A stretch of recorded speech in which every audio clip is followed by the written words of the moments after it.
Okay, it's on. Give me a moment. Right. This is Chronicler Morlabent with a brand new clockwork recorder.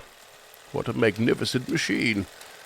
Before I find myself waxing poetically upon these wax recording cylinders, like I'm sure many a fascinated mind has before me, I'll get right to it.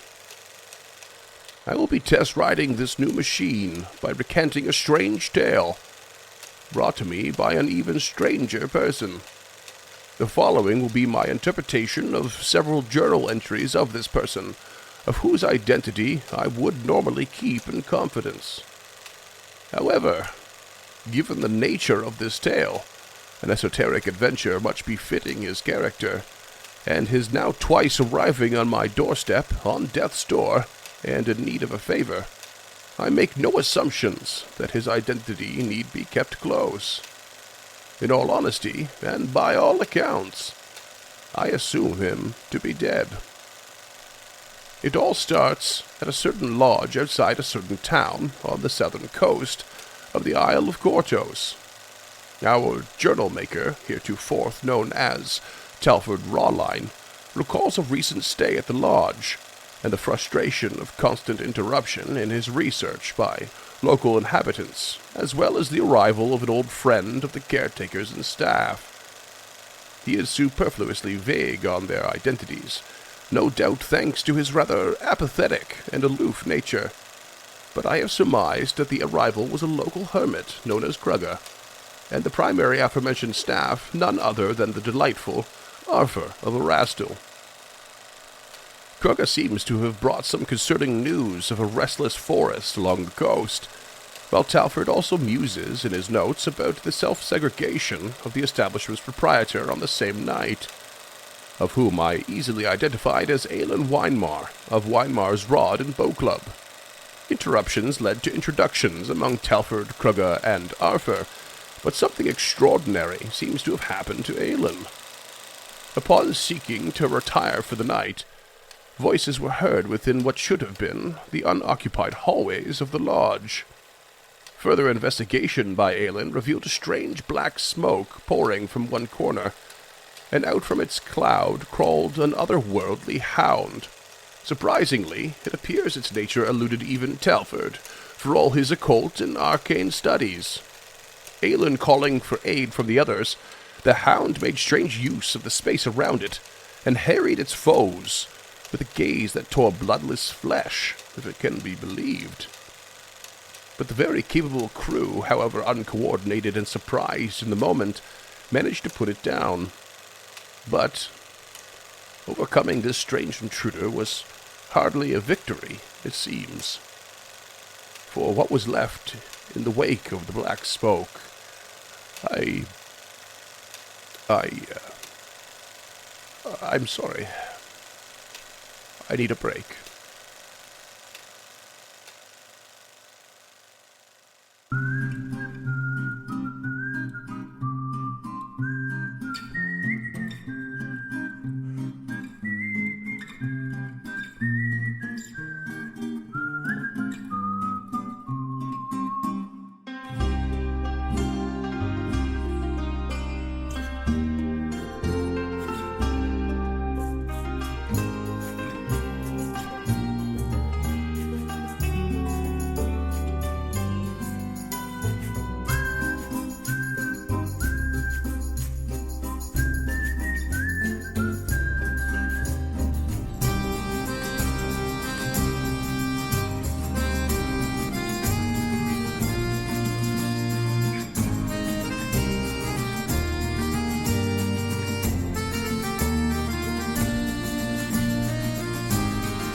What is up, members of the ranks of the uncharted motherfucking North?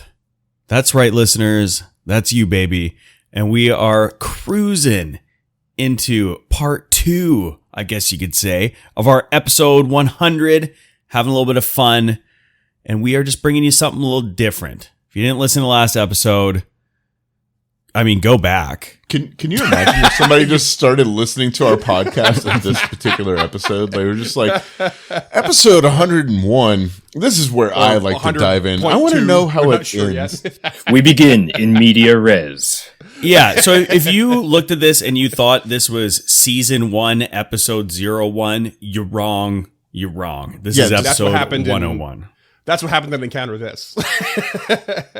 Sort of. Anyways, so, we're out here and we're doing something a little different. We're playing some different characters. So I just stole this intro banter idea from Cam, and they were wondering, what is it like playing a different character after 100 episodes or 16 episodes at your regular character, just diving back into something different or something new?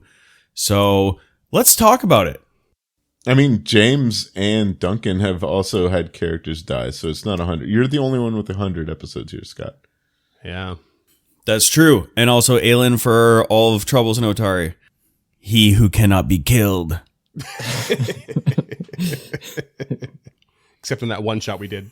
I want to I want to know, Dunk. Okay, this is a bit of a weird one because of the parallels between the two characters. So, like, mechanically, pretty fun to play a monk. I mean, I do like but it's another martial character. So, and that first fight, not too efficacious so far. But I do kind of like being able to play with a much more kind of like upbeat, magnanimous character that, I don't know. I feel like I pigeonholed myself a little bit with Krucka for being such a weird fucking dude. But is it harder playing Krucka because you always have to be smarter than you are in real life? Yeah, those wheels, they have to just turn faster and faster. It gets dizzying sometimes. How do you afford the grease, Dunk? How do you afford the grease to keep those wheels turning? Well, if you go to patreon.com/uncharted. That a boy. Yeah, but no, I actually really like it. I mean, I'm excited to be able to get back to our old pals, our local legends that were having troubles in Otari. Way to plug. James, how is it playing a different Shuni? I would play Arthur every day if I could. Funny thing is, you can do whatever you want when we're playing. I was not able to in the third chapter of Stemming the Tide because I wanted him to stay alive for reasons that are no longer important now that his nephew's dead. Oof. Yeah, sidebar. I'm very interested to know how much of this James knew about, or if this just got dropped in his lap. I did check with James if he had intentions of replaying Raphael, or in particular for this segment. He said no, and I asked him if I could do what I will to tell a great story using him, and he said yes. So I know that. And you murdered him. It seems like an abrupt start to that story I'm telling, but I just need you and all the listeners, and especially James, to bear with me. Listeners, sound off. Listeners, get Freeman in the Discord. Get at him. Just let him know. Give him the business. After 100 episodes, could he be more of a son of a bitch? Yeah, throw a suck at Byron in the Discord at him. But so James, you're having a good time playing Arthur. Oh yeah. Arthur's probably my favorite character that I've ever played. I have so much fun playing him. I love his build. I love his demeanor. I love the story that I've written for him and how piecemeal it is and like incomplete. Just because I love this Healbot build, and then now we're spoilers, so we're throwing a Beastmaster dedication on top of that. He's just gonna be so much fun, just running around the battlefield with three. Like at this point, Arthur technically has 4 actions, and they're all gonna get used. It's gonna be fun. Okay, interesting question here. I know, and the listeners know, previously you've said that you always like to throw a little bit of yourself into your characters.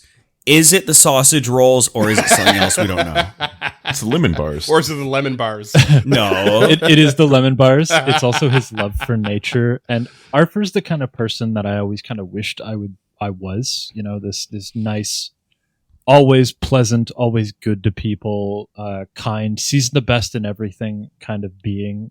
He's modeled pretty heavily, personality-wise, off General Iroh from Avatar: The Last Airbender, Mm. and that's the kind of old man I want to be. Is just kind and jovial, even though I know it's not possibly attainable for somebody like me. It's just it's nice to be able to express that in like a real, genuine fashion. Whereas if I just somehow managed to flip a switch on my personality, it would just come off as sarcastic. Be the Airfer you want to see in the world. This is kind of the point of these games, right? That escape from reality, that suspension of disbelief, and that exercise of doing something beyond yourself. Amen to that. Yeah. Because contrary to popular belief, I'm not an actual murderer. Thank you very much. Not that we know of. Remains to be seen. We've never seen you and a heartless murderer in the same room, so You can't compare. We've never proven actus reus, though I'm pretty sure we've got mens rea down.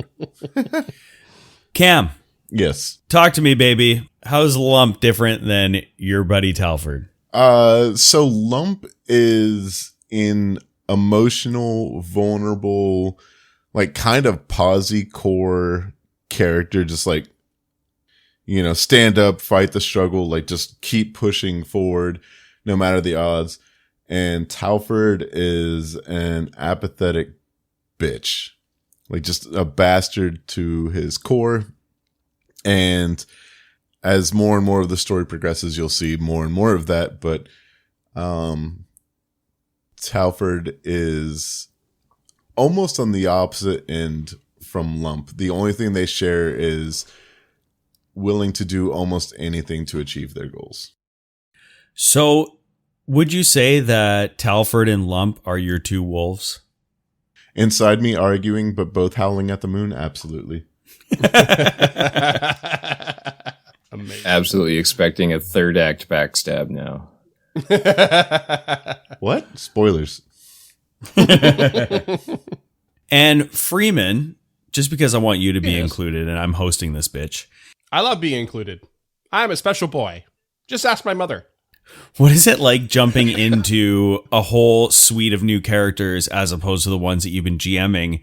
Because you kind of get to know our characters, our moves, what we're about to do. You look into it, you know things. Buddy, as much fun as we make of you, you know what's going on every once in a while. What's it like now? I know what's up. I mean, I already kind of know these characters, at least personality-wise. So, and I've talked to, I've either GM'd them or at least most recently talked to everyone about them to varying degrees. Like, I've not really had to talk to James about Arthur at all. I've had to touch in with Duncan about Krugga because it's been quite some time. We want to see what that update is. Talford's the most recent character in this, in the TIO, the Troubles in Otari story arc, and so Cam and I had to sort out some extra deals that we never got to. That's all pretty status quo, I would say, to what the usual mode. The struggle here is that what we're running is something that I have effectively written and connected to the already pre-written adventure. So it was a lot of work to write it, and I am leaning quite heavily at this point on all of you knowing your mechanics, because I have not had the time to really properly review all the details like I normally put aside to do. Buddy, just call this my local Jiffy Lobe because I know my mechanics. Hoping Duncan Jiffy figures it out on Lobe? the fly. I'm hoping Scott doesn't make it too hard to cut his long pauses. And I think we'll be fine. But that's the biggest difference for me. I've said it before, I made the early decision to keep Troubles in Otari and these characters in the same timeline and universe, and I'm very happy to have made that decision early on because it opened this opportunity to tell this cool story. I'm legitimately not sure if you made that decision or if I made that decision for you by bringing in Raphael and just immediately on air mentioning Arthur. If memory serves, and it is not necessarily reliable, like any more reliable than eyewitness testimony, I do recall at least someone asking me, is there a continuity? And me saying, yes, I'm going to say it's about 2 years after the fact. And I'm pretty sure that was before we even started recording SCT. So that probably came up yet again when Samal died and you wanted to ask about Raphael's intro. But I could be wrong. Yeah. That's all behind the scenes and not recorded anywhere. So it's hard to say. I do remember making the decision whether or not it was influenced by James directly is up in the air. But regardless, Yeah, it's the heavy workload of story writing for me right now that has been the biggest change for this little series. But otherwise, status quo. There we go. All right. And as far as I'm concerned, I got way too many feats now. It's hard to remember them all. The character voice is pretty much the exact same. So, hey, at least I got that going for me. Yeah, you don't have to stress about that. And he's just kind of angsty in a different way. So, still half elf, still handsome. You know, it's all good. Classic. Criminal underbelly kind of angst. Yeah. Scott, have you ever played a character that doesn't have +4 charisma? Yeah. Yeah. It's funny because for the listeners, these two characters are very similar that I have been playing, but that's just kind of because the first one was getting ready for the second one in a lot of ways. It was test recording, right? Yeah. Not ever thinking that it was going to kind of see the light of day. So the previous character I played with these guys was a Skittermander soldier in Starfinder. So yeah. it couldn't have been any different, or could have been more. You know what I'm trying to say? It was a lot different. Yeah. So he was charming in his own way. I just don't think he had high charisma. all right. Well, speaking of doing shit differently, let's try to be nice to Freeman as he explains to us why he killed a beloved character off screen. Go. First of all, Aelin is the one who jets into the hallway to find the body of Raphael. As far as the chat in Foundry is concerned, Arthur went straight to healing people. Yeah, he didn't know anything was happening there. Yeah. So I want to know what Aelin does first to handle the situation, as I assume Arthur gets to knitting the wounds. So as Aelin remembers after this combat immediately pretty much that there was a body in the other room, which he did see a quick glance of, he sprints around the corner, comes through the door, and just kind of slows from that run to a walk, and then to a pause, and then to a standstill as he looks down upon the lifeless body of Raphael. His voice caught for a moment. Arthur. Arthur, you need to come here and see this. Yes, I know, Mr. Weinbar. I'm trying to patch up some of these deep wounds on Kraka, but I'll get to you in a second. Now, my friend, please. It's Raphael. What's Raphael? He takes a knee and picks up the small Shuni and turns. No.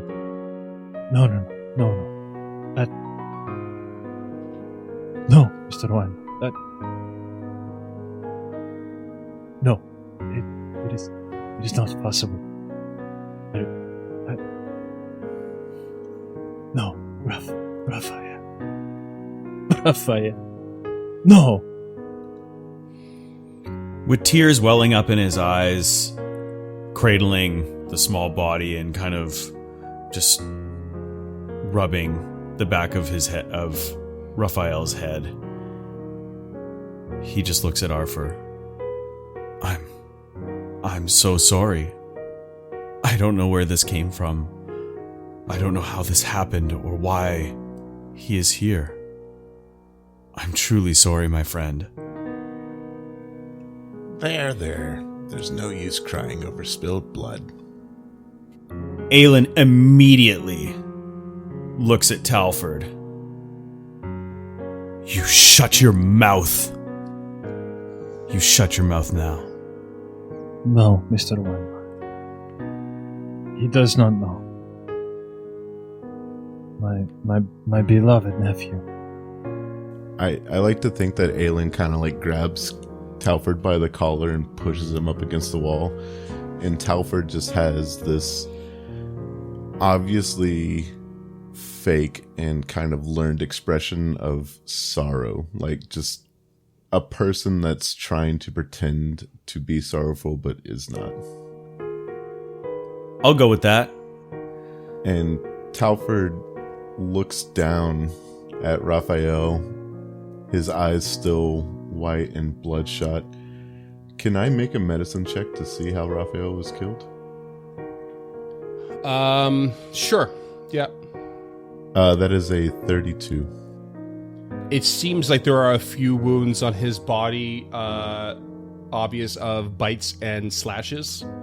There are also very obvious bloodless slashed wounds. It looks like that creature you just killed is definitely the culprit. Or, sorry, the creature you just fought and disappeared is definitely the culprit. It appears that it was the creature that we just faced that was responsible for the deed. Truly, I offer the most I can. Krucka, seeing the bloodless cuts on his body kind of blend in with the rest of his scars, kind of puts his hand on Arthur's back. Like, well, I guess we've got something to kill. Why? Why? I just spoke to him not 2 weeks ago. He was on his way to Absalom. He was so young, so full of life. Just received his seal of Pharasma. He was going to help the townsfolk of Otari. He was... No, it cannot be Raphael. Do you, so we don't really have a positioning on the map here, but, you know, effectively Aelin is holding Raphael, at least with one arm. Yeah. Yeah. And Talford is almost unconscious, like just going to start going through Raphael's pockets in Aelin's arms, just looking for anything. Aelin does not allow this, and Aelin pulls Raphael in towards his body, kind of cradling him with one arm, and will shove Talford to the side, if you allow that. Oh, yeah, no, yeah. Yeah, as you do, you have this sort of altercation, and Arthur is probably just kind of like in his own way reaching towards his nephew, but like not ready maybe to touch him. But as this sort of like kerfuffle happens, items start to fall out of the pockets of Raphael's coat and stuff, and because of this sort of like motion, and his religious symbol drops to the ground, his wooden religious symbol to Pharasma. Bits and pieces of his healer's tools. You could feel the jangle of his channel protection amulet kind of like, you know, ring out in the hallway. But in particular is a strange, almost sphere, but with a hole through the center, quite a large hole through the center, drops to the floor with a thud. Dunk, dunk, dunk, dunk, dunk. It catches your eye. That definitely catches Arthur's attention. He didn't know it, but he's on his knees now, and his eyes are he's having a hard time seeing. But he hears the orb drop, and maybe it's the Shuni in him, but it sounds like a ball. And it immediately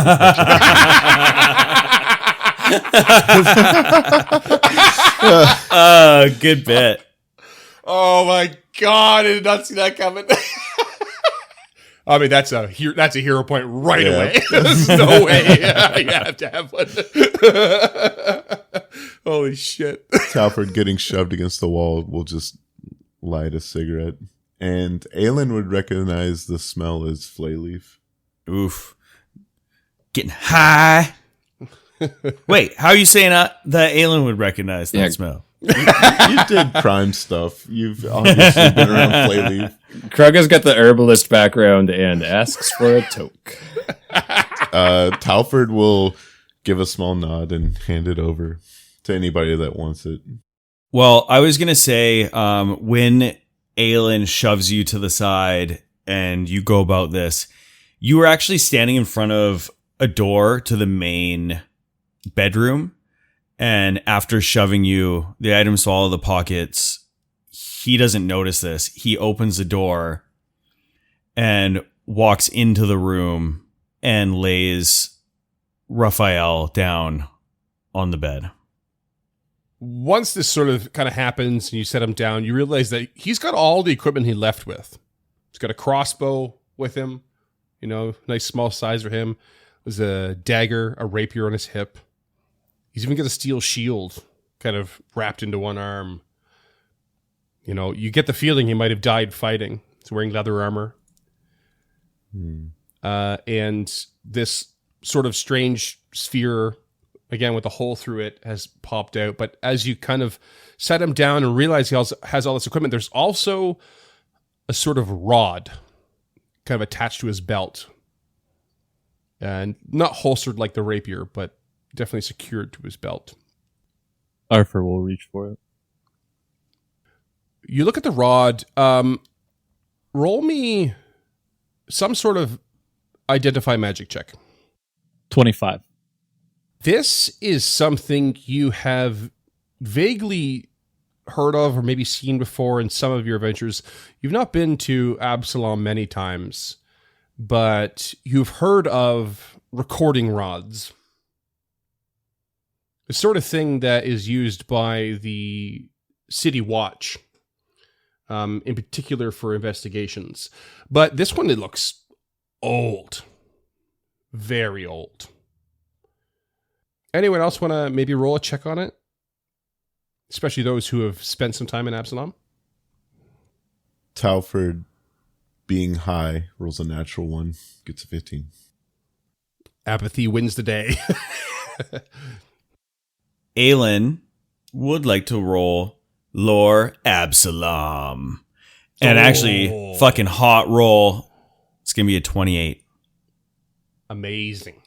This, you are much more familiar with this sort of device. I've been trying to get away from crime and people investigating my crimes, so he knows all about this type of shit. Oh, probably. yeah. This is the sort of thing that the City Watch would use to very much record and catch you on narcs. Crimes and use them in a court of law. However, this one looks very ancient compared to the ones you are familiar with. This sort of recording rod has some significant differences from the current generation, but it's no less effective. While they could record for longer periods of time, recordings were placed in recording cores for this type of rod, which in turn could be slotted into the recording rods for activation. So recording rods normally only record like up to a minute. This thing, the old versions, required cores to record onto and were like a one-time permanent use because the current ones can re-record over themselves. This one cannot. They basically record up to like 10 minutes worth, this one in front of you, instead of one. The difference here as well, too, is that the current recording rods will transmit information telepathically. This one does not. Instead, it broadcasts a sort of hologram-like image of the vicinity that was recorded with sight and sound. So, remembering all this, Aelin turns to Arthur and just says, "We may find some answers on here. This is a recording rod. An ancient one. It may explain what he was up to." Is there a play button? There is no core installed. It's just a rod.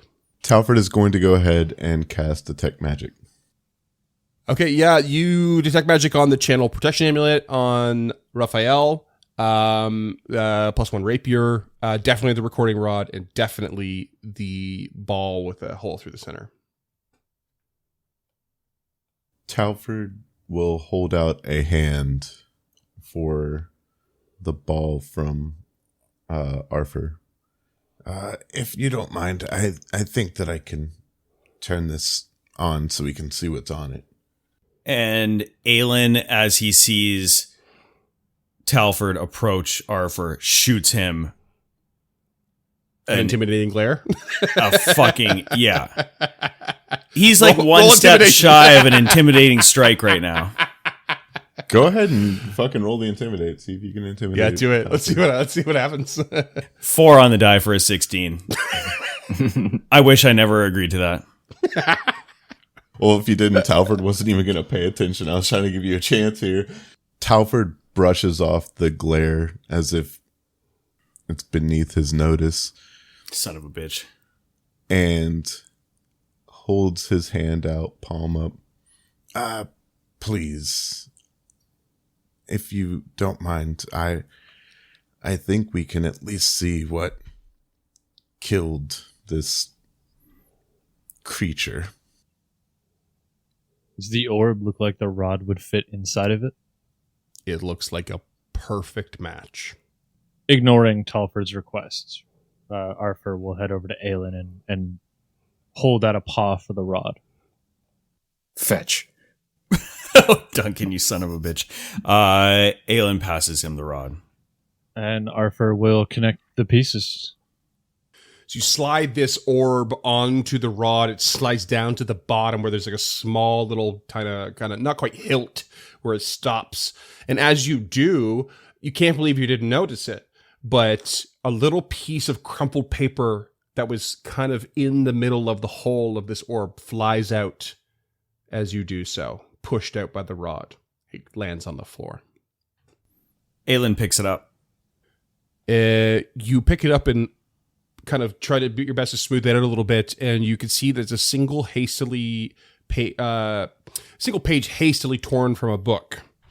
The writing has this sort of inconsistent and difficult to make out kind of pattern in some places, as if someone was struggling to pen the words. And it says this. It appears to have been written by Raphael. Whoever would like to read it is welcome to. I mean, Aelin has it, so. Okay. I just wasn't sure if James wanted to voice it. Let's hear it. Let's hear it in Raphael's voice. So Aelin says this. Which is our first voice. But let's hear it in Raphael's voice. I love it, and I love it. This will be the last of my entries. What I have discovered, I cannot write down in detail. It would never be allowed to live in written form. And while I've committed it to memory, I wish I had never learned it to begin with. But it is too important and far closer to home than I ever expected. This is the last, because I now need to focus on getting out. Whatever it is that happened to me in gaining these final pieces, I am now stuck by the angles in the shadows, targeted for my incidental tampering. No one should be marked like this. However, my fear goes beyond myself, beyond my uncle, my friends, or those heroes within the vaults. I never thought it would include the Hall of Absalom, but it goes beyond even that. I must get out. This must be stopped. The gauntlet. It can never be activated again. Whoever reads this, find the detective's trail. It shall guide you. And as Aelin finishes reading this, he looks up and makes eye contact with Arthur, moves to him, takes a knee, and puts a hand upon his small shoulder. I'm sorry, my friend. We must now take this and find out what's happened here. For Raphael. I would not presume so much of you, Mr. Weinbach.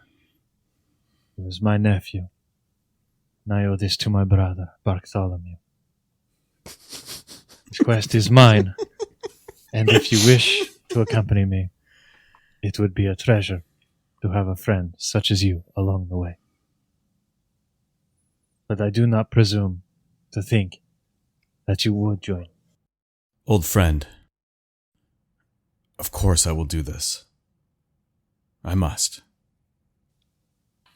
Well, I think for now we heal up these wounds, rest, figure out what he could have meant by the detective. Maybe we start in Absalom. But after you are healed, tonight I spend with my nephew before we head to Absalom. I will need to send word via Eloria to his family, to our family. And Aelin nods, standing, gives Talford a dirty ass look, and moves out of the room. Talford just looks confused for a brief moment at why people are so upset at him before shrugging and taking a drag off the flay leaf and walking out to go read his books.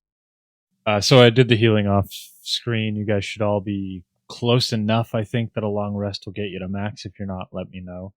It takes Arthur about an hour to get everybody there between continual recovery and ward medic. So he's able to just blitz through this. Does Arthur heal Talford? Yes, absolutely. Okay. Arthur's not mad at Talford. Aelin is. Is kind of confused by his reaction. And he understands that Talford doesn't know. He doesn't really know Arthur. He doesn't know his family. Like, this is his first Benefit of the experience. doubt, So he, right? yeah, absolutely. Yeah. And then he will lock himself. Well, I mean, instead of sleeping in his tiny room, he'll stay with Raphael in the, I guess, the guest suite. Is Yeah, it the master guest suite. Yeah, it was the nicest room in the place.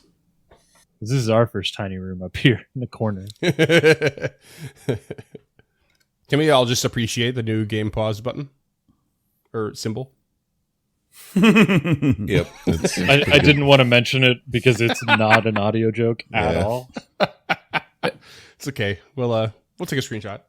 For the listeners, it says game paused, like a paw. PAWSED, and it's just our first token going in circles. It's great. Glad you didn't say Raphael. Right?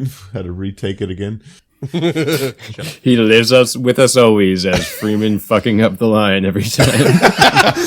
What's the word, listeners? What's the word? But Just call him Arfael. Then all cases are covered. Raphael, yeah. after getting patched up, Talford will give a small nod to Arthur. I appreciate your patching. I see you're also skilled with the needle, as it were. I have spent many a nights healing the wounds of the others. Violence is an unfortunate side effect of the world we live in. Some think it is in our nature. We are the smartest, we are the strongest, we are the bravest, so we must fight to prove these things to each other. This is not true. Those of us who are the smartest, strongest, and the bravest, we help the others, not hurt. So as soon as I was able, and chosen by Arasto, blessed with his powers, I try not to take any lives if I can help. First heal, then, and only then, if all else fails, we take. Talford turns his head quizzically, pondering in his head why you would heal first before harming, almost as if it seems like an illogical paradox. Before looking down at the small Shuni with a practiced artificial smile. Sometimes I agree with you. Other times, there needs to be a form of violence. It should never be wanton or reckless, but with the precision of a surgeon. Sometimes we must hurt others to heal things. Unfortunately, what you say is true. There is evil in this world. This I cannot and will not deny. But that will never be my first choice. Talford considers the Shuni again before just giving a small nod. I can see your side. I just don't know that I agree with it. And then just promptly, without saying anything else, walks away. Arthur just staring after him, bandage in hand. I would never ask you to. And while they're speaking, Krugga follows Aelin into the front room, stands next to him. I seem to have a knack for showing up at an inopportune time. Aelin's eyes were cast down heading into the room, but they look up at Krugga with some light. This may be true, my friend, but why are you here? We were lucky to have you. If that creature had showed up without you, things could have been far worse.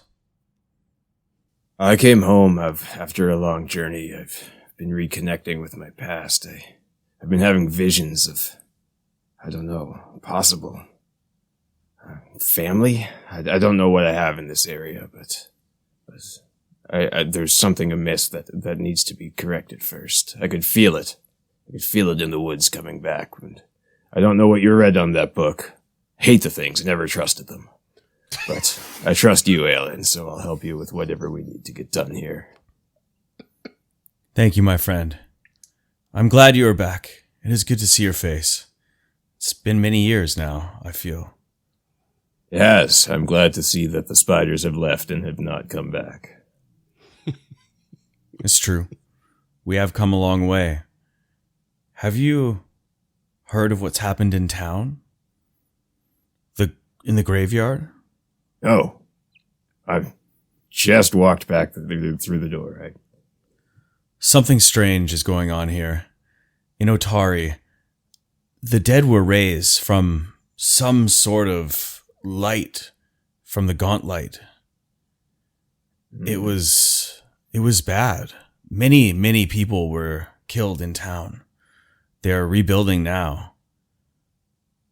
I hope that Jack and Miroslav are okay. They haven't come back yet, so I just hope they've got into their cups. They sound like dicks. Just joking. I guess things must be worse than I thought.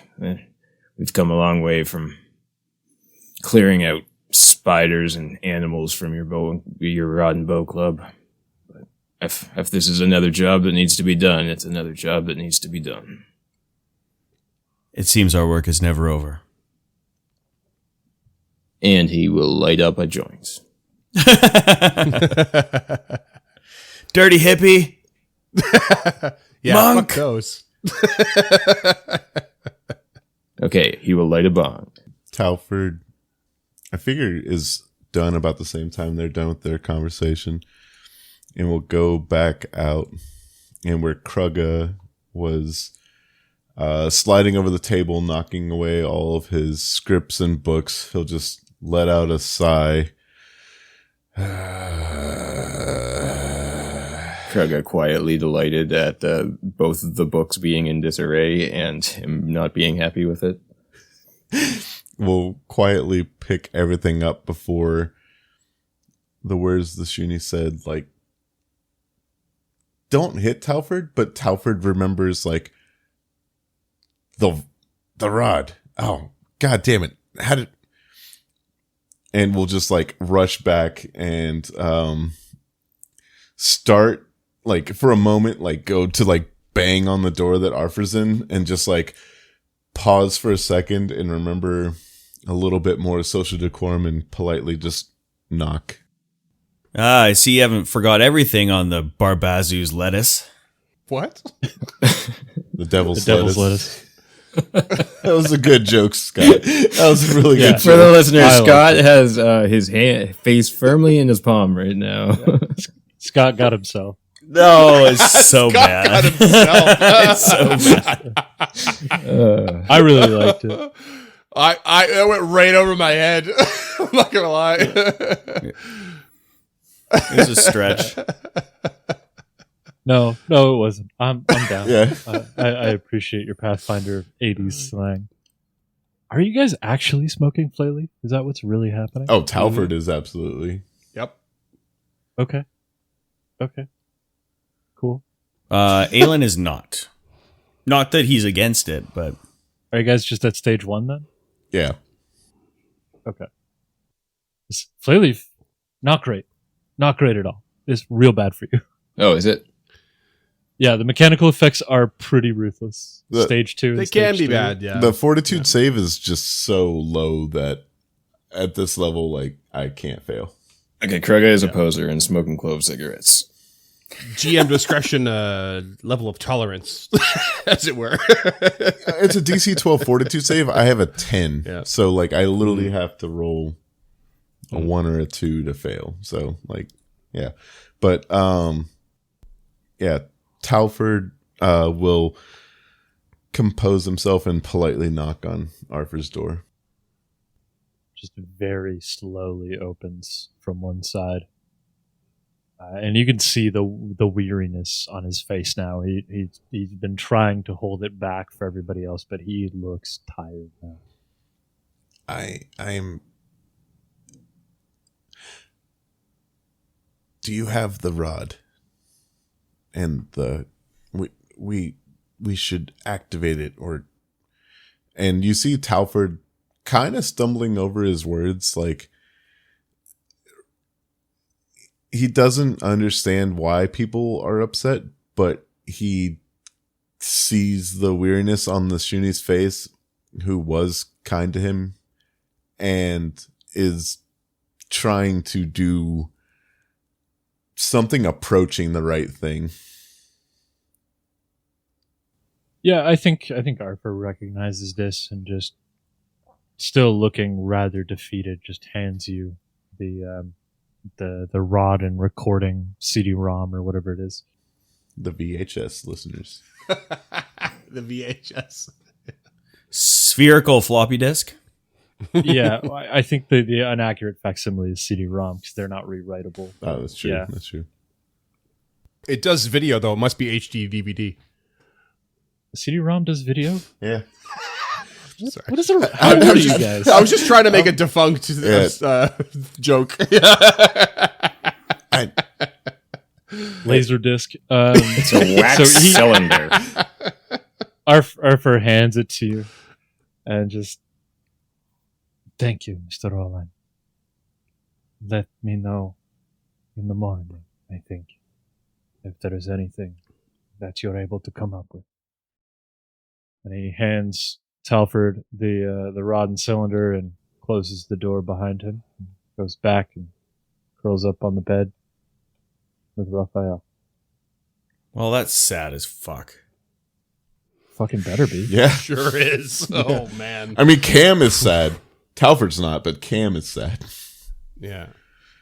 And Talford will look at the items in his hand before heading back out to what, as far as he's concerned, his table, and prop the magical rod, the base on the table, before gently sliding the sphere onto it and trying to figure out how to activate it.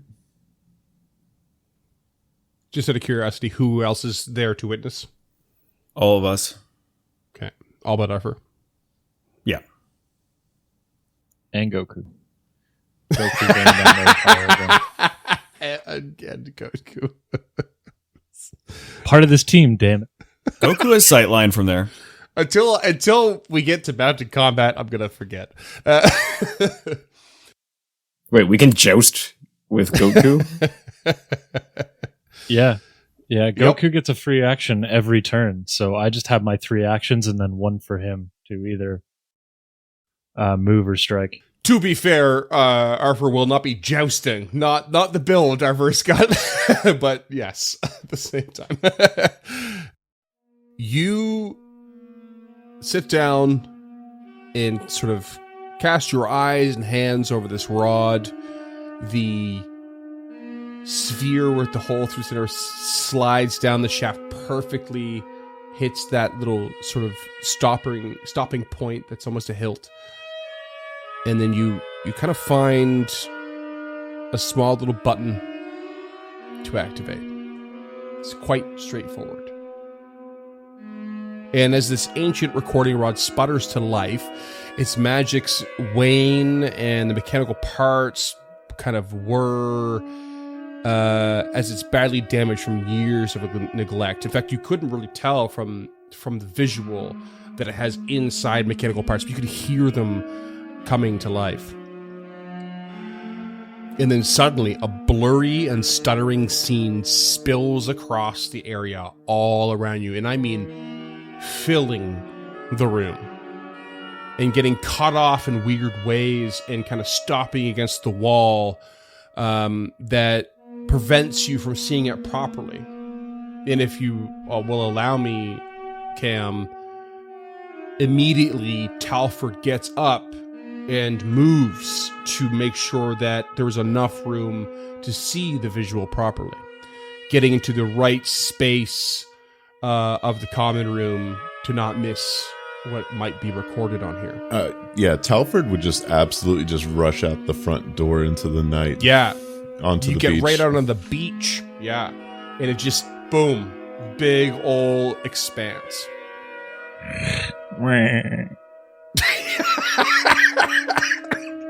Aelin follows. Son of a bitch. As does Grego.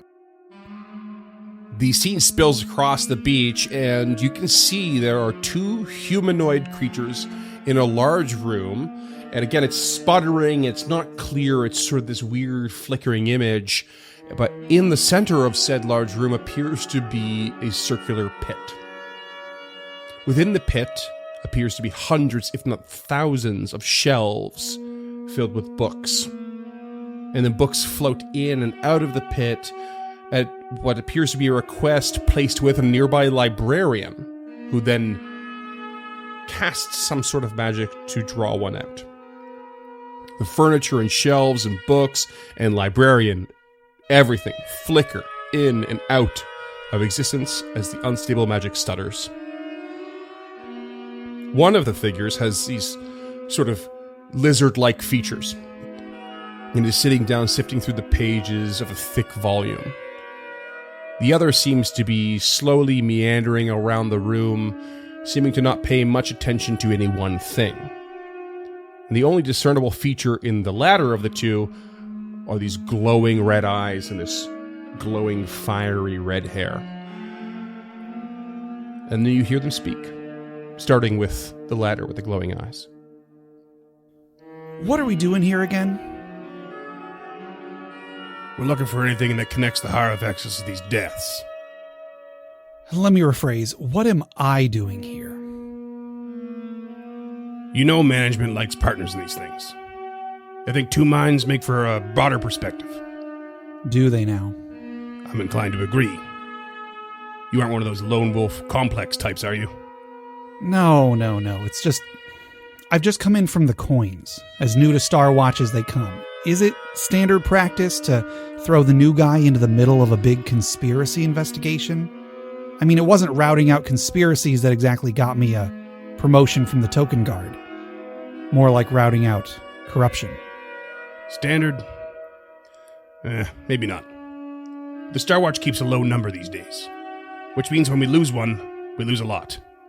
So when we gain one, it better be a lot as well. And if you think the Hierophexes don't have anything to do with corruption, then maybe they did promote the wrong guy. And I suppose you probably think I got some big-ass boots to fill, No pressure and all that. All right, yeah. I'd rather Smokey was here instead of you, but he's dead. We've got a job to do. Is that what you want to hear? We can dangle regret and loss, or hash out why you're too scared you won't be good enough for the eyes of the big bad Star Watch upper management. Or you can help me sift through this shit. Yeah, all right. Sorry. What are we looking for then? If I knew that, I'd have maybe found it by now. Okay, let me rephrase. What sort of thing do you hope to find in the genealogy section? Like I said, something that connects the Haravexes. What better than a family tree? Bit on the nose, don't you think? Think so? How about this? And the image flickers to show the seated man to be a bulky lizard folk as he lifts the hefty book from his face to his new partner. He dabs a finger at a single standout word. The partner leans in, the image flickers again, showing his skin is cragged and glowing red lines. That partner is definitely human, perhaps, but for sure Ifriti blood. And he cocks an eyebrow. I thought they were a myth. And then suddenly the image flickers harshly and brutally, and everything becomes too blurred. You lean in to try and see what they're pointing out in the book. You can't quite see it. And it shuts down. And you're left with nothing but the moonlit sky and the sound of the lapping waves around you.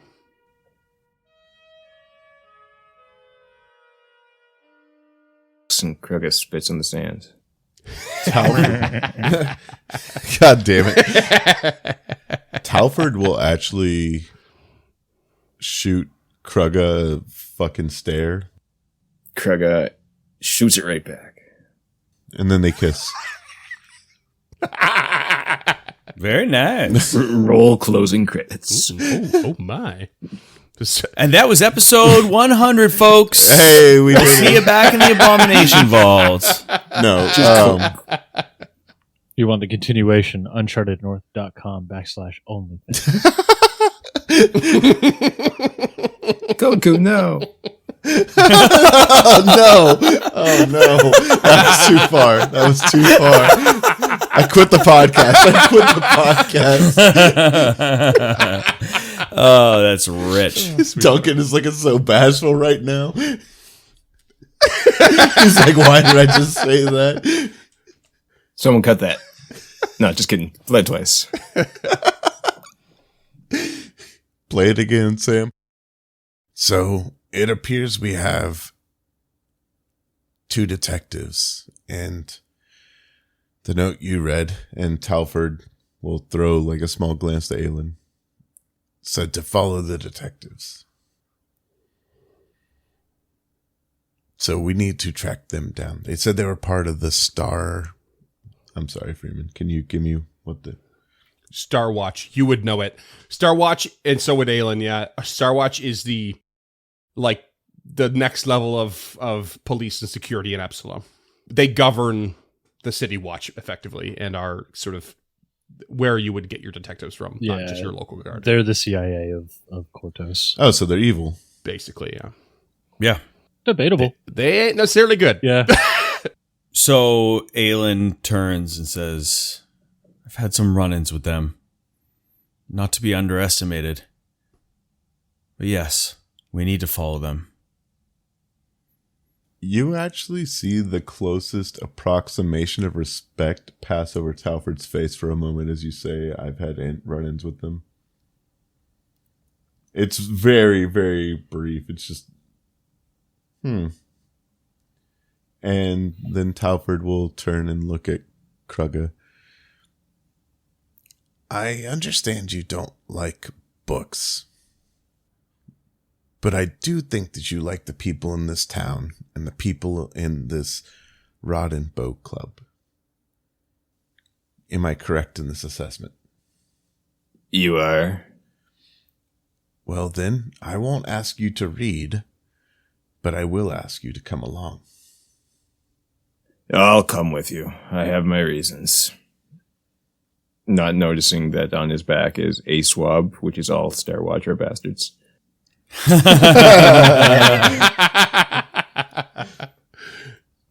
Very well. Can one of you explain to me why the Shuni is so upset at the other Shuni being dead? It is his nephew, Talford. Family ties run deep, especially in Shunis. You must understand that just because you lack the emotional competence to understand why one would be sad that their loved one has passed away, doesn't mean that it doesn't hurt for the rest of us. And you should watch yourself and the way you act around them. And Aelin turns and walks into the building. And Talford just gives you the crocodile smile. I think that went well, don't you, Kraka? We're all feeling a lot of feelings right now, except for maybe you.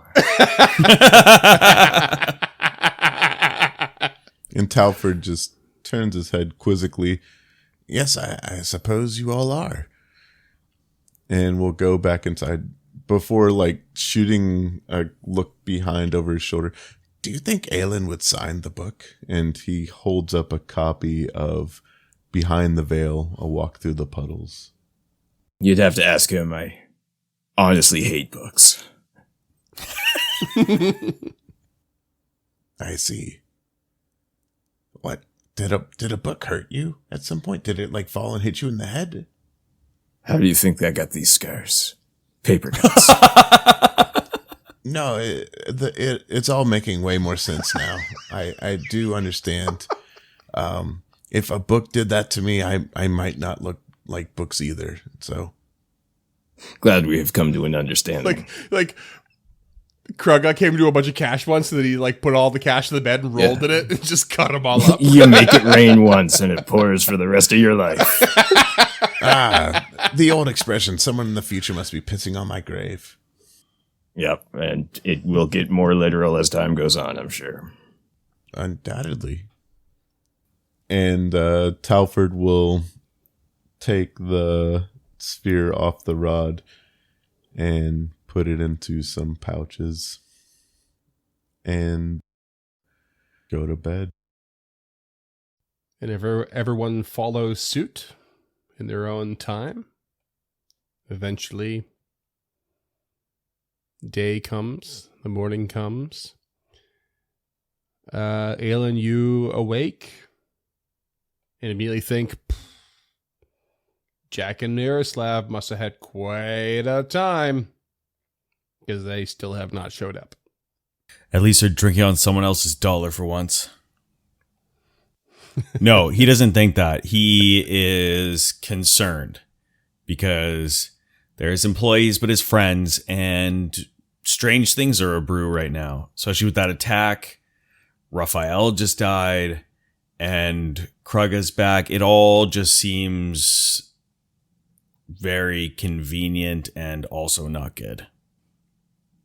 It's almost like there's an adventure brewing. Not to mention he just received a brain in a jar yesterday. Right. Yeah, right? I did forget about that. Has the hook got you? Has the hook got you? Yeah. So I think that Aelin actually fell asleep at his desk. Because after the run-in, I guess you would say, with Talford and all this happening, he went back to his office, sat down, poured himself a dram of something, and just kind of started considering everything and fell asleep to that. And he wakes up and is kind of taken aback for a second as he looks and sees the brain floating in the jar. And the eyes. And the eyes, too. Brain and eyes, yeah. Krugga will walk in from having just gotten through, he went to his cabin overnight and got up bright and early. Walks in the door. What the fuck is that? Oh my god, the eyes kind of follow you. You know what? For Aelin, too, it's like you would think Chalkface's eyes, but you never consider the fact that eyes would be so difficult to discern when they are out of someone's head. It's like you feel like they gotta be them, but then you're kind of like, damn, I didn't ever think I'd have to try and discern it this way. They're way bigger than you think. You just, yeah, right? And you just can't be sure. And it's like, yeah, it sets your nerves on edge for sure. Yeah, and I think also the other thing is that Aelin ran into Chalkface a couple times, but like when you're the head of a gang, you don't often see the head of the other gang because you're almost always kind of protected. So I think he's just sitting there trying to reach back into his memory and think about if it is or not, but he just can't really figure it out. Looking at them and looking at Krugga and just like trying to be like, are they the size of orc eyes? Are they similar? That's hilarious. Yeah, because Chalkface was an orc, by the way, for everyone listening. Yeah. Talford will stroll out of his room, light a cigarette, and make his way to Arthur's room and knock on the door quickly, but not too loudly. The groggy Shuni opens the door. And I don't know how long Talford's been here at this point, but this is easily the only time Talford's been awake before Ruff. Like, he's normally out and back with the day's catch before dawn even breaks. Mm-hmm. So he looks very crumpled, like slept in his hat. The covers are still up on the bed, like that kind of stuff. I think to add into it, like Talford honestly probably woke up and went to go check outside for Arthur first, like to see him fishing, and then like looks around and doesn't see him and is like, oh, that's unusual, and walks in, and that's when he knocks because, yeah, I think that Arthur... Yeah, Talford's been here once and left and come back again at least once in that order. Maybe multiple times, but definitely minimum that amount. And so we'll quietly but kind of insistently knock at the door. He opens the door, looks all crumpled, and like just starts adjusting his hat while licking his lips, trying to get the night out of his mouth. Looks up at you. And Talford will gaze down at him. We managed to get the recording rod, to work last night. Are you familiar with Absalom at all? I know it a little from my younger days. It has been a long while since I've been back to the big city. I see. And are you familiar with the Star Watch then? Yes. I know of the Star Watch. Not much, just the rumors of Acelia of Gear and Hurricane Wings, whispers, the things everyone knows. Of course. Well, we're looking for an Uruxi and an Ifrit. From what I gathered, your nephew was involved in something that is what led us to coming into possession of this, and we'll hold out the rod and sphere for Arthur if he wants to take it. But I do believe that if you seek vengeance, if you seek answers, or if you seek peace, our best bet is to head to Absalom and track down these detectives. He looks over his shoulder, turns back to Talford, and takes the rod and disc. And yes. Thank you, Mr. Orline, for this lead. Mr. Weinmar and myself shall set off very shortly. I don't know who's preparing breakfast. I don't think Miroslav came back last night. But we'll figure that out on the road, I suppose. I guess our first stop must be Otari. What do you need to do there? He glances over his shoulder again. We need to preserve Raphael the way he is. Send word and the body out with Oloria to his father and mother up island. Gather supplies, I suppose, and then we make for Absalom via the Granary Road, I suppose. I realize I might not have made the... He takes a drag off his cigarette. The best impression as smoke is escaping out of his lips as he talks. But I would like to come along, if I may. Arthur looks at him very hard. Mr. Roland, your support would be invaluable and incredibly generous. But you will forgive me for inquiring.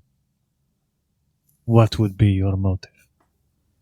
In the recording, I saw a great many books, and I cannot say or profess that I had any love for your nephew, as I never met him.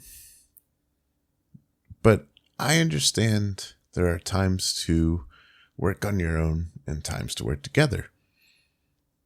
And I believe that our venture would be mutually beneficial to each other. It would be an honor to have you by our side. Talford kind of gets stun-locked for a second at the kind words. By the word honor? Yeah.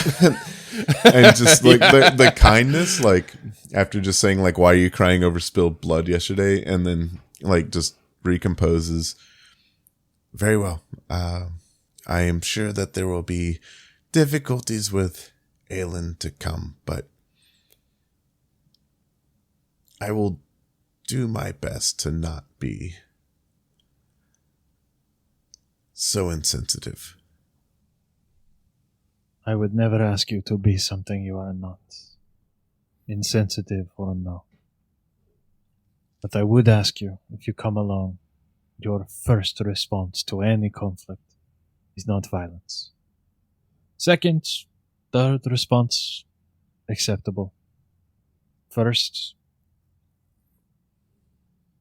I'd appreciate the opportunity to speak. Is preparing for violence enough of a pause? I suppose we shall see together, shall we not? We shall. And Talford offers up the artificial plastic smile again. Offers down. I think you Oh, yeah. 3 feet lower than me. Just sees chin. Just nothing but Such a chin. pedant. You can't tell, but I'm smiling up here. So I've been holding on to this for a second. I like to think that the only thing that Arthur knows about the Star Watch is that the thing they have in common is they both love pastries. So in my head, in my mind, everything guys. Arthur knows about the Star Watch, he learned reading Aelin's book. Oh, okay. I like Cool. that. That's why I went for the big shots with the hurricane wings and Acilia of gear. Like those are the big ones. So I figured Aelin would know that stuff. So Arthur has definitely read Aelin's book, 100%. Oh, by the way, do you think Aelin would sign my copy of his book? I mean, he didn't write it, yes? Arthur looks completely dumbstruck. And then like you see the gears Arthur does? turning. So, Arthur damn looks it. completely... Freeman, you got me fucking up. Contagious. Holy shit! Holy shit! It's your own character! What the hell? I get it. We all love Arthur, but he's mine. We all love Arthur. Oh my god. Talford looks dumbstruck for a moment before. Yes, I suppose it is a little too eloquent and a little too well written to be something produced by Aelin. I mean, I'm sure he would sign it for you, but Mr. Ethercap did the actual penning of the stories. Though they are Mr. Weinmeier stories, and I suppose that he deserves credit for a living them. Do you think anyone else would know? Because as a collectible, if they don't know that it was ghostwritten, him signing it makes it worth more. I don't... Was the book written under Aelin's name or Vale's name? Vale. I mean, he would sign it, but I don't think he will use his current identity. I don't imagine he would want to give up all of this as Mr. Weinmar, but perhaps he would pen it as his birth name, Mr. Vale. Talford nods before, Well, you want to go find breakfast? He looks over his shoulder to the corpse of his nephew on the bed. I'll bring you breakfast. Thank you. Kruka bursts in. Who wants breakfast in bed? At ultimate odds. Yeah, couldn't be farther from each other. I, as a player, would really appreciate just hand waving our stuff in Otari. I don't have the emotional fortitude to go back to that place to explain to Vandy and Aloria what happened to Raphael. yeah, that's fair. I think that's totally fine, yeah. Yeah, I sorry for depriving the listeners of that, but No. that it was a lot to go there the first time. I made some notes here to help facilitate, but we can also help to gloss over in a way, which is not necessarily a bad thing. So you're gonna kind of get your day started, I'm sure quite slowly. You head yourselves back into town. And you have to bring Raphael's body along with you. You get into town and you can tell something is up.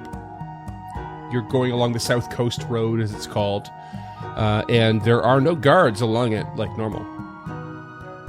Once you get into town, you can tell that there's this sort of hustle and bustle. Something has happened, and it doesn't take you long for you to gather the information from the locals as to what has been about. There has been an attack.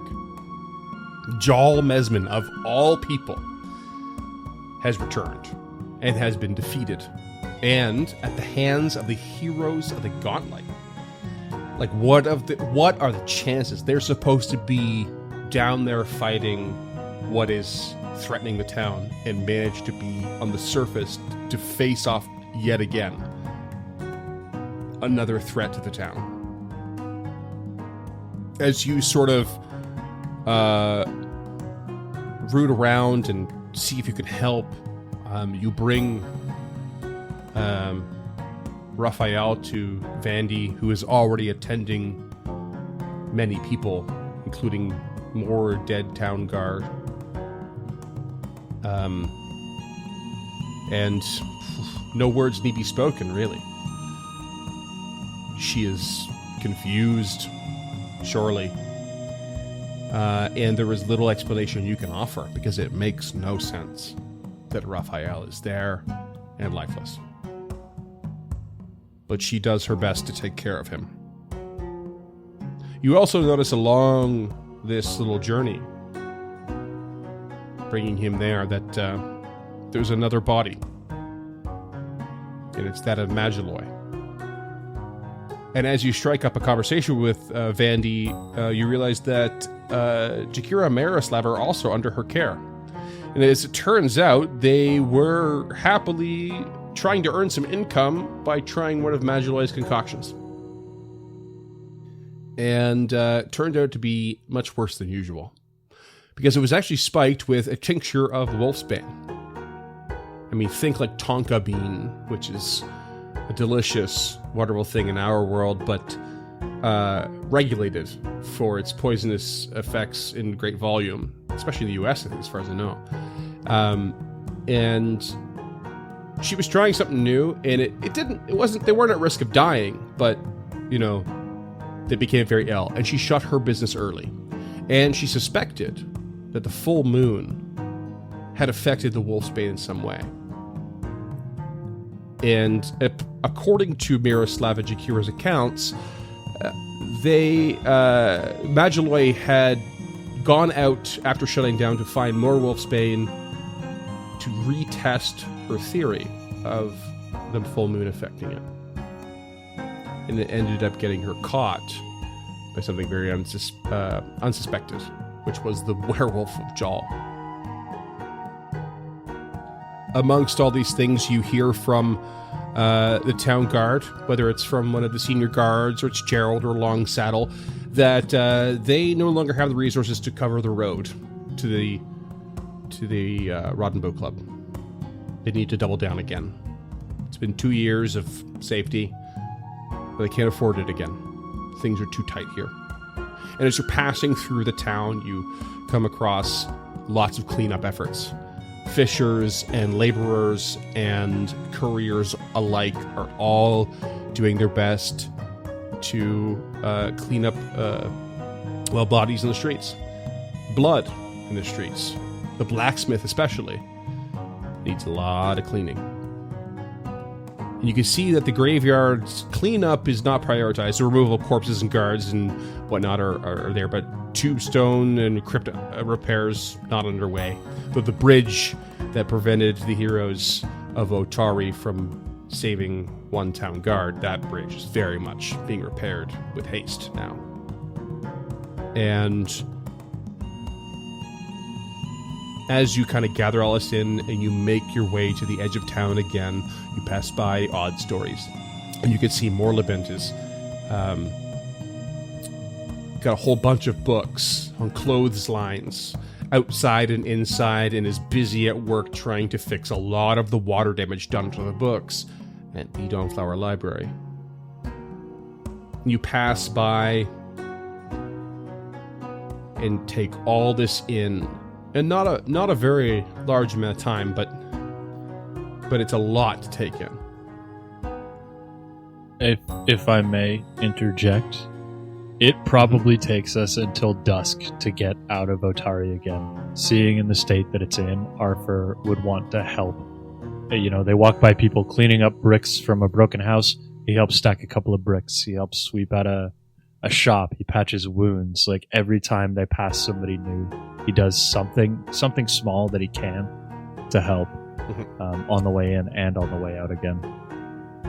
Talford sees this and not understanding it on an emotional level, but having just enough like social intelligence to understand the gesture, will go help Morlabent with the books, because that's something that Talford actually does care about.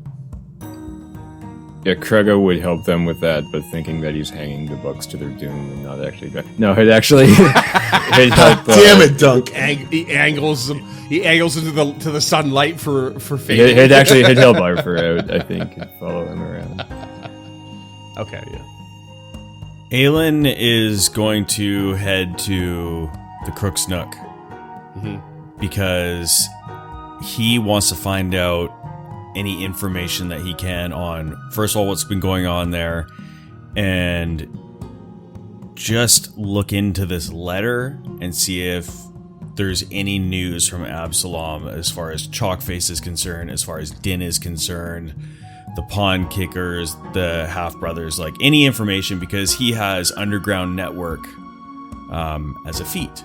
Yeah. Right.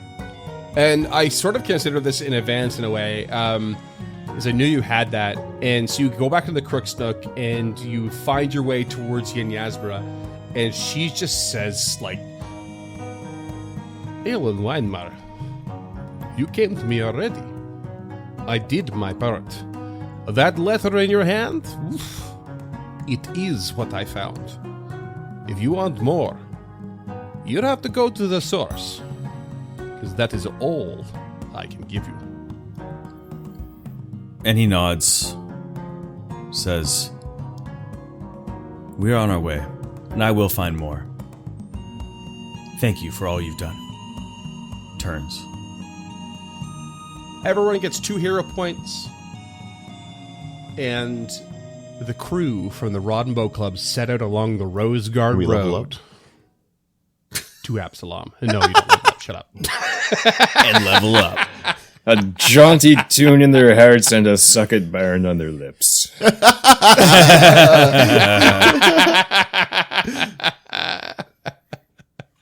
Hey, Telford.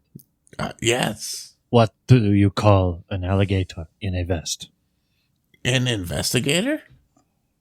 An investigator. An investigator. Son of a bitch. I fucking love the fucking Talford Arthur team up. Like, holy shit, that is just premium fucking inject that shit into my veins. Yes, please. Oh, shit. All right. Thanks, listeners. That's what we're going to call it.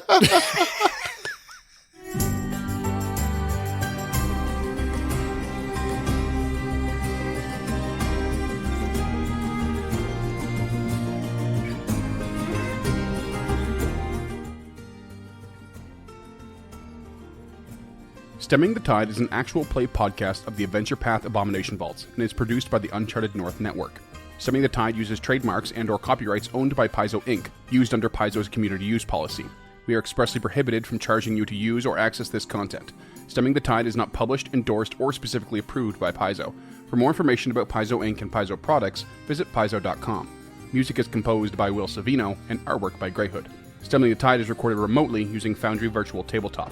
If you wish to connect with us or support this project and projects to come, we can be found at unchartednorth.ca, patreon.com/unchartednorth, and on all major social media platforms. Links to all credits can be found in the episode description and our website. Thanks for tuning in.